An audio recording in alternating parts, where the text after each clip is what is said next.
Ortiz into deep right field. Back is Sheffield. We'll see you later tonight. All right, we're back. Seems like we are here. 6:03. Still Wednesday, still June 18th, 2025, but you'll be hearing this on June 19th on Thursday. Yep. So let's get into it. What do you want to start off with? Well, I will give some recognition to the Men's College World Series. I always try to tune into the College World Series when it comes. Fun little story, when I was in like 7th grade, I guess, I played travel ball, and we played a tournament up in Omaha, Nebraska, which we actually ended up winning, which was a really cool experience. And it was during the same time as the College World Series, so it was happening, around this time. Mm-hmm. We all got to go catch a game. Went to a North Carolina game. I know the Oregon Ducks are playing as well. I can't remember who Carolina was playing. They may have been playing each other, but I know Carolina was for sure playing when we went, because that was my favorite team growing up. Still is.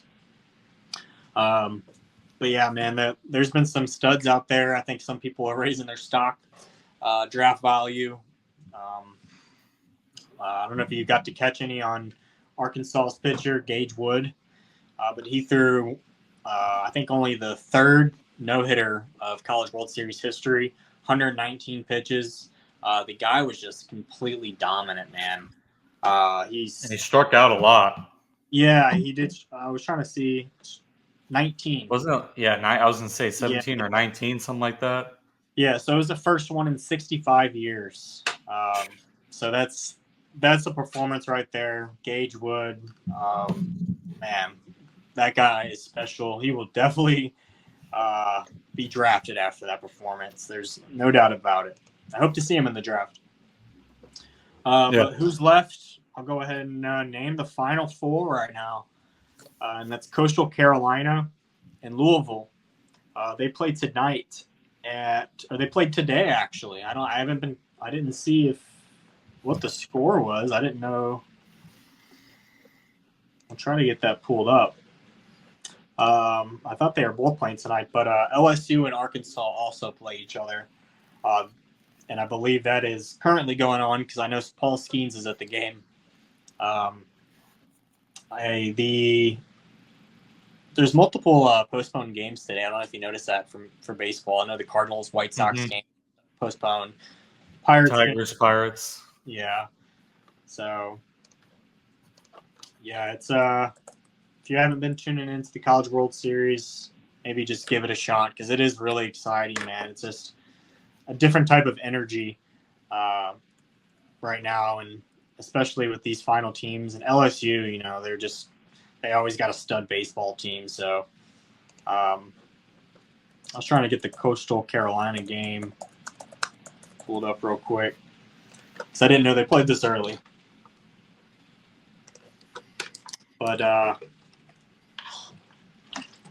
you've been able to keep up with any of it at all? A little bit. The Gage Wood prepare. Oh, so Coastal Carolina advances, man. They won 11-3 today. So that's pretty cool. I was kind of rooting for them. So big win for them right there. 11-3. Whew. The next thing I wanted to just shout out real quick is, there's a ton of players getting called up right now. Have been lately. Roman Anthony, Caglione. But one guy that just got called up, and he's been pretty good so far, and who I was kind of a fan of. I had a lot of fantasy interest in him, and I still do. But a 2021 first rounder drafted by the Nationals, and that's Brady House. He's only had 7 at-bats so far, but he does have 2 hits and an RBI, so he's already, finding the ball a little bit.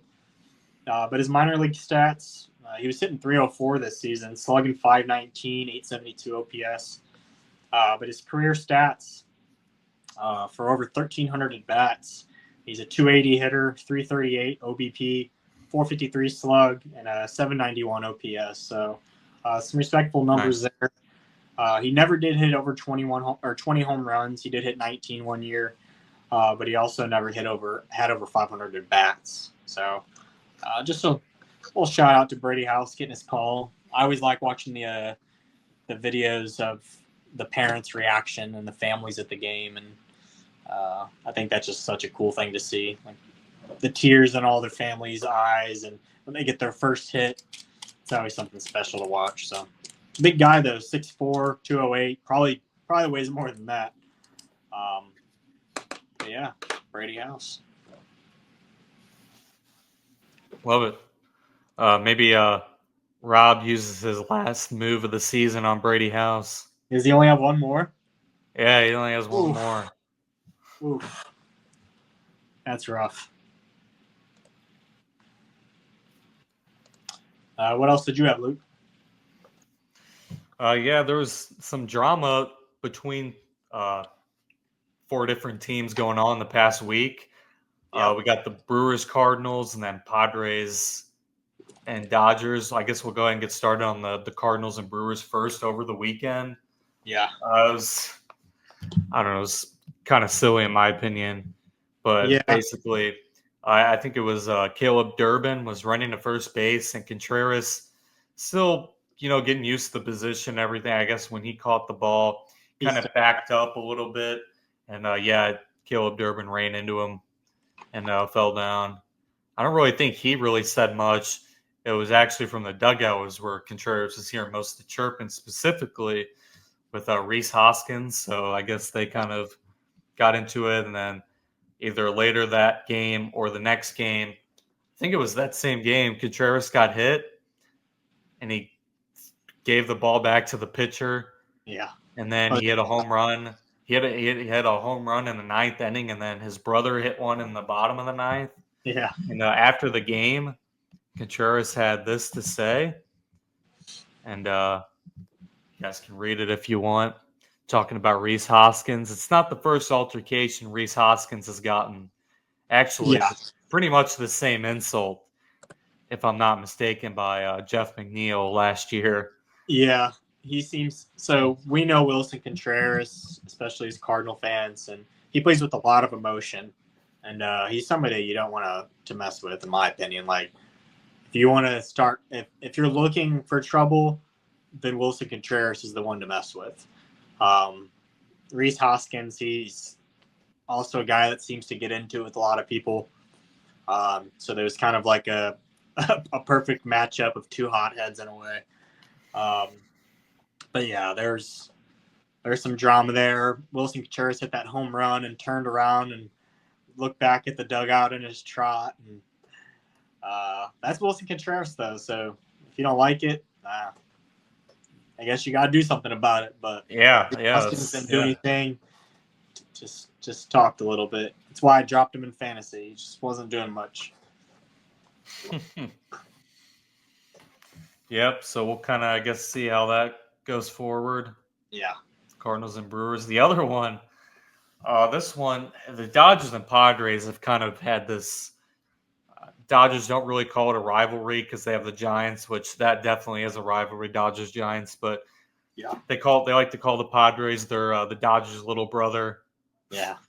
So they kind of had over the last 4 or 5 years. Seems like whenever the Padres got Tatis up and Machado is when they signed him. That's kind of when all this tension started. Yeah, and I think it started with Dylan Cease. His first start with me, he struck out 9, but he did give up 6 earned runs. But that's pitching against the Dodgers. It's not going to be easy. He ended up hitting Andy Pages with a fastball, I think around the ribcage.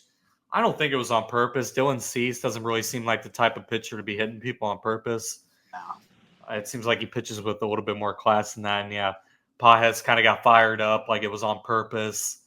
And then I think it was later that game, someone on the Padres got hit. Manny Machado came out of the dugout because the dugouts got worn and the pitcher didn't throw it out. So he was pretty pissed off that they only got a warning. So that also kind of fired things up. Yeah. After the game, Mike Schilt had a comment for Andy Pages. He said, well, who the fuck are you? Yeah. Yeah. I mean, I missed Mike Schilt. I wish the Yeah. Cardinals still had him. Yeah, he was a manager that sticks up. He sticks up for his guys. He's not afraid to say what he wants. Yeah. I think then the next game, Andy Pajes, I think he went like 4 for 4 with 2 home runs. Yeah. Yes. I think also it was the game where the Padres hit Ohtani with Yeah. a pitch. And There's definitely some drama. Yeah. what was funny is that if you guys didn't see on Otani's Instagram, he posted a picture on his story, and it was a picture of him getting hit by the ball. Yeah. Yes. Yeah, so that was pretty good. I don't know if that was like saying just like he maybe thought that was intentional or something. I don't know. Ohtani kind of just does funny stuff like that sometimes. Yeah. Yeah, he's a funny guy. But Andy Pajes is smacking the ball. He's hitting like 291. Yeah. Ton of RBI, ton of home runs. So I should have picked him up when I could because I was like, yeah, this is, I almost did. I was close. I looked at him for I a was while. like, yeah, seems like kind of a trap. Like he's just on a hot streak, and he was pretty good last year. And he's still doing good. I'm like, damn. Yeah. I should have picked him up. Yeah. But what did you have next? I don't know if you had anything else. I know you had a little bit of trivia you wanted to give me if you didn't have anything else. I got one thing for you before you get to your crazy stat. Yeah. Now this player, because we're gonna play guess this player. You already know. Source. Yep.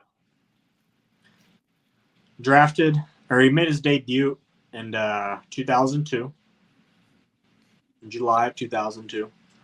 Career at bats, 4,887, so good handful of at bats.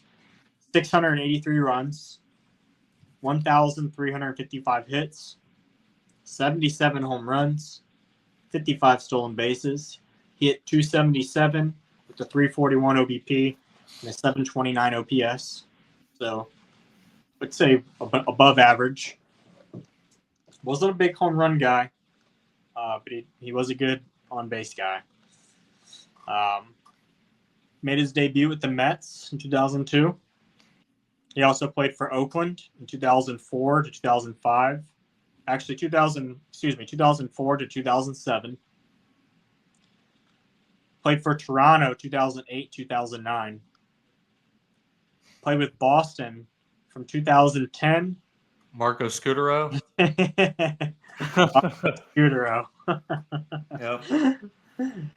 Fun fact, Scutaro, when you said 07, whenever you finally said 07, he kind of popped into my head because he had a walk-off home run off Mariano Rivera, which was like a huge home run at the time. So that's kind of. But he also played for Toronto for a little bit. He won a championship with San Francisco. I think a couple of them. Played for Boston, Colorado for a season, and then played for San Francisco at the end. But yeah, I didn't even get to his awards yet. But he was a 2013 NL All-Star for the Giants. Won the World Championship with the Giants in 2012, and he was the NL CS MVP in 2012. So, impressive. He was a fun guy to watch, and I also just like saying his name all the time, Marco Scutaro. Yeah. Always stuck with me. Yeah. But of course, Luke gets the trivia right. He's a baseball trivia maniac. If you got any trivia questions for him, drop them in the comments. He won't look them up, I promise. He likes the challenge, so challenge him up. Oh yeah. So my crazy MLB stat. Now I know a lot of people have heard of this one. I'm curious if you have. Do you know what the crazy stat is between Cecil and Prince Fielder, the father-son? Oh yeah. I did see this at some point.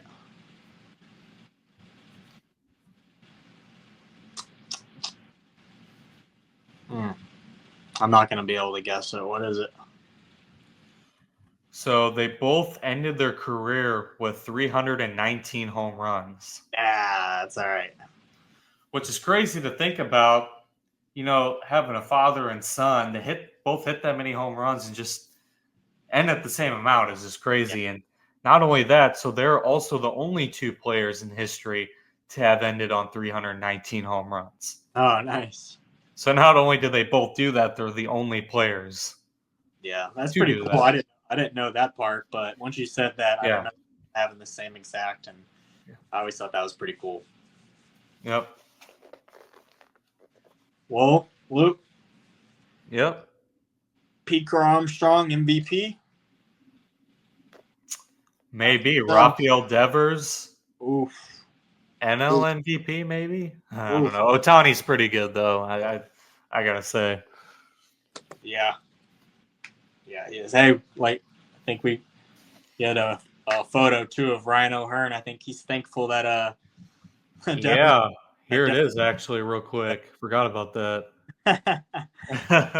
Yeah. Ryan O'Hearn's smacking the ball too. I almost picked him up, but like you said, he doesn't hit against lefties, so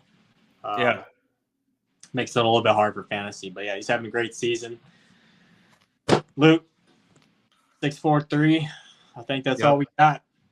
Yeah, and also everybody get out and vote for the All-Star game, please, because I saw a lot of the results so far, and there's some guys who definitely need to be in the All-Star game that aren't getting a ton of votes. I love Mike Trout, but come on now. I mean, he's and Juan Soto, and I love Juan Soto, but the numbers just aren't there yet. Brendan Donovan needs to be an All-Star right now, and he's current talent. Yeah, who's going off, not who's more famous or whatever. Yeah. All right, y'all. Peace out. Peace. Peace out.